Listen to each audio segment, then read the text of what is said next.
নষ্ট হইও না বাপ। ইসলামের জন্য লড়বে কে বাপ? ক মুরব্বীরা তো চলে যাবে বাপ।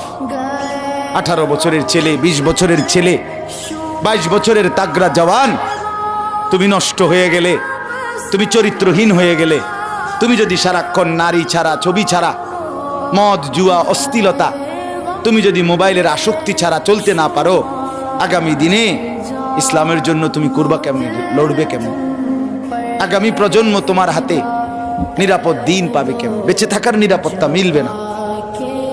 বেঁচে থাকার 53 বছর বাংলাদেশের বয়স, 53 বছরের সমাজে বেনামাজির সংখ্যা যদি এত বেশি হয়, 53 বছরের ভিতরে মোবাইলে আসক্ত যুবকের সংখ্যা যদি এত বেশি হয়, 53 বছরের ভিতরে বেপর্দা নারীর পরিমাণ যদি এত বেশি হয়, এত মসজিদ মাদ্রাসা চারদিকে থাকার পরেও যদি এই মসজিদ মাদ্রাসা ষড়যন্ত্রের কারণে কমে যায়,